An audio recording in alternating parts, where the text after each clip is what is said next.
नमस्कार दोस्तों, कैसे हैं आप सब। तो स्वागत है आपका मेरे यूट्यूब चैनल उल्हन एकेडमी पर। जैसे कि आप सभी जानते हैं कि मेरा चैनल एकदम से नया है और मुझे आप सबके सपोर्ट की बहुत अधिक आवश्यकता है। सो प्लीज़ दोस्तों, मेरे चैनल को सब्सक्राइब करें, लाइक करें एंड शेयर करें, ताकि मुझे भी एक छोटा सा मोटिवेशन मिल सके।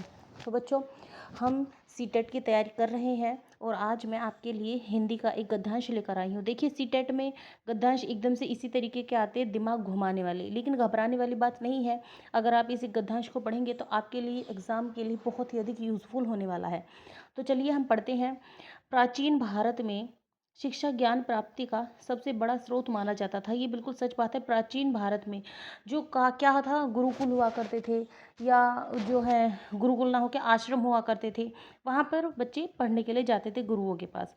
व्यक्ति के जीवन को संतुलित और श्रेष्ठ बनाने तथा एक नई दिशा प्रदान करने में शिक्षा का महत्वपूर्ण योगदान था। जी हाँ, हमेशा से ही रहा है और आज भी है। जो इंसान शिक्षित है वो एक कामयाब और सफल इंसान होता है, और जो इंसान शिक्षित नहीं है वो बेचारा कामयाब ना होता है और ना ही होने की सोच सकता है।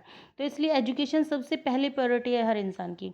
सामाजिक बुराइयों को उसकी जड़ों से निर्मूल करने और त्रुटिपूर्ण जीवन को सुधार करने के लिए शिक्षा की नितांत आवश्यकता थी, नहीं है भी। ये बहुत ही आवश्यक है शिक्षा। यह एक ऐसी व्यवस्था थी जिसके द्वारा संपूर्ण जीवन की संपूर्ण जीवन ही परिवर्तित किया जा सकता था। व्यक्ति व्यक्ति को यहाँ पर है, व्यक्ति को अपने व्यक्तित्व का विकास करने, वास्तविक ज्ञान की प्राप्ति करने और अपनी समस्याओं को दूर करने के लिए शिक्षा पर निर्भर होना पड़ता था। जी, आज भी होना पड़ता है। आधुनिक युग, यहाँ पर थोड़ा स्पेस नहीं है। आधुनिक युग की शांति प्राचीन भारत में भी मनुष्य के चरित्र का उत्थान शिक्षा से ही संभव था। सामाजिक अरे ओ सॉरी, यहाँ थे हम। सामाजिक उत्तरदायित्व को निष्ठापूर्वक वाहन करना प्रत्येक मानव का परम उद्देश्य माना जाता है। बिल्कुल सही बात है। जो सामाजिक दायित्व है उसको हर व्यक्ति अपना उत्तरदायित्व करके मान के करता ही करता है।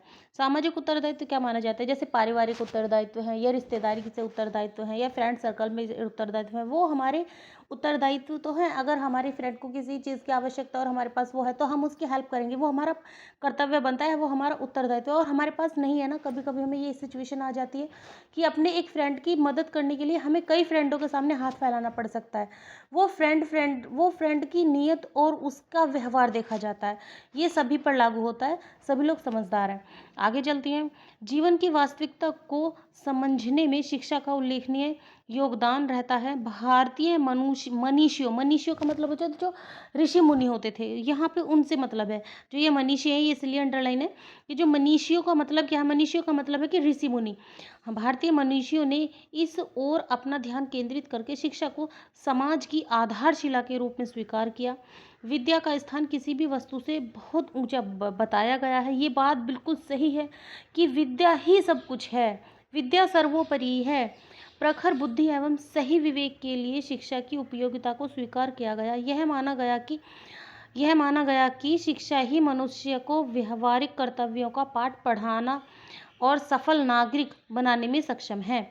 इसके माध्यम से व्यक्ति का शारीरिक, मानसिक और आत्मिक अर्थात सर्वांगीण विकास संभव है। शिक्षा ने ही प्राचीन संस्कृति को संरक्षण दिया और इसके प्रसार में मदद की। विद्या का आरंभ उपनयन संस्कार द्वारा होता था। उपनयन संस्कार के महत्व पर प्रकाश डालते हुए मनुस्मृति में उल्लेख मिलता है कि गर्भाधान संस्कार द्वारा जो व्यक्ति का शरीर उत्पन्न होता है, उपनयन संस्कार द्वारा उसका आध्यात्मिक जन्म होता है। ये सोचने और समझने वाली बातें हैं। प्राचीन काल में बच्चों को शिक्षा प्रदान करने के लिए आचार्य के पास भेजा जाता था। जी बिल्कुल, भेजा जाता था। सतपथ ब्राह्मण, अभी हम फिलहाल यहाँ पर हैं। सतपथ ब्राह्मण के अनुसार जो ब्रह्मचार्य ग्रहण करता था वह लंबी अवधि की यज्ञ अवधि ग्रहण करता था।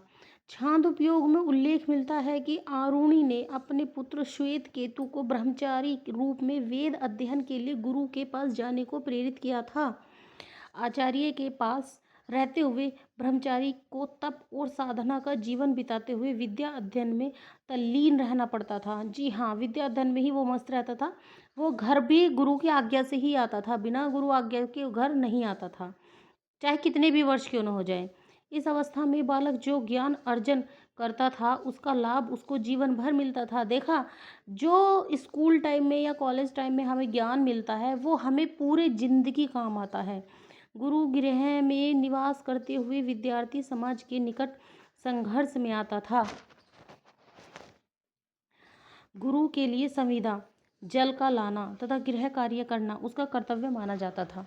गृहस्थ धर्म की शिक्षा के साथ साथ वह श्रम और सेवा का पाठ पढ़ता था। शिक्षा केवल सैद्धांतिक और पुस्तकीय न होकर जीवन की वास्तविकताओं के निकट होती थी। चलिए, अभी हमने क्या पढ़ा है? अभी हमने पढ़ा है हमारा पूरा का पूरा ये गद्यांश, एक गद्यांश हमने पढ़ा है।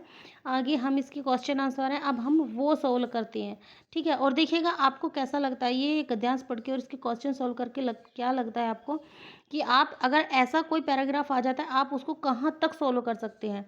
क्योंकि इसी तरीके के पैराग्राफ आपको सॉल्व करने हैं।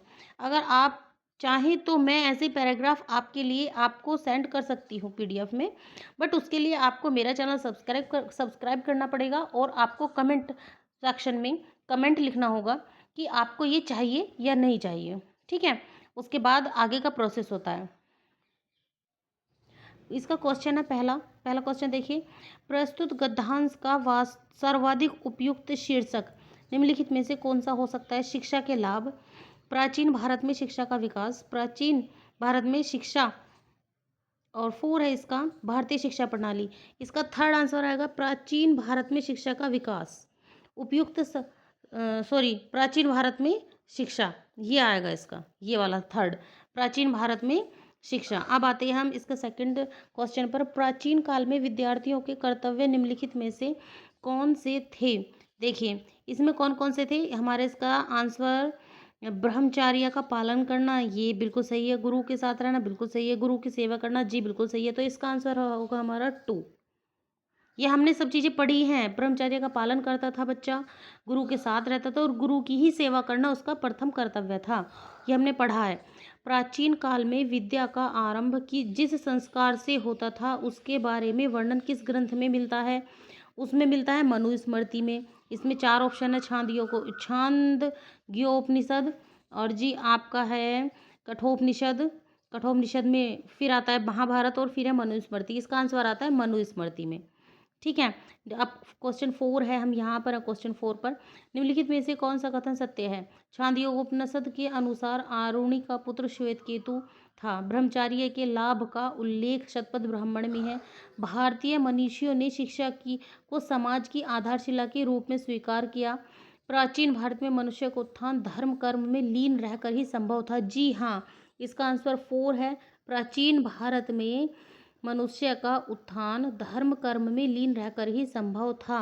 अब नेक्स्ट है इसका क्वेश्चन 5, प्राचीन भारत में शिक्षा होती थी केवल पुस्तकीय, सैद्धांतिक, जीवन की वास्तविकताओं से परिपूर्ण, उपरोक्त में से कोई नहीं। इसका आंसर आएगा जीवन की वास्तविकताओं से परिपूर्ण। ये हमने ऊपर पैराग्राफ में पढ़ा है, जीवन की वास्तविकताओं से परिपूर्ण। अब आगे देखते हैं, प्रस्तुत गद्यांश में निम्नलिखित में से किस ग्रंथ का उल्लेख नहीं है? शतपथ ब्राह्मण का है, मनुस्मृति का है। जो ऊपर गद्यांश है उसमें देखिए शतपथ ब्राह्मण का जिक्र किया गया है, मनुस्मृति का जिक्र किया गया है, छांदोग्योपनिषद का जिक्र किया गया है, लेकिन कठोपनिषद उसमें कहीं भी नहीं है। आप चाहें तो आप इसको रीचेक कर सकते हैं। देखिए इसमें कहीं भी, देखिए आप एक एक लाइन में अपनी नज़र घूमिए। सामाजिक बुराई से जड़ों में निर्मूल, यह एक ऐसी शिक्षा थी जिसके द्वारा संपूर्ण वास्तविक ज्ञान से प्राप्त आधुनिक जीवन। नेक्स्ट है, उत्तरदायित्व को श्रेष्ठ निर्वाह। कठोपनिषद अगर किसी को दिखाई दे तो मुझे बताना भाई साहब, इसमें कठोपनिषद कहीं नहीं है इस पैरा में। देखिए हम इसको रीचेक कर रहे हैं दोबारा से। ओके, छांदोग्य है और मनुस्मृति भी है इसमें, ठीक है, लेकिन कठोपनिषद का कहीं पर भी इसमें जिक्र नहीं किया गया है। कहाँ गया हमारा क्वेश्चन?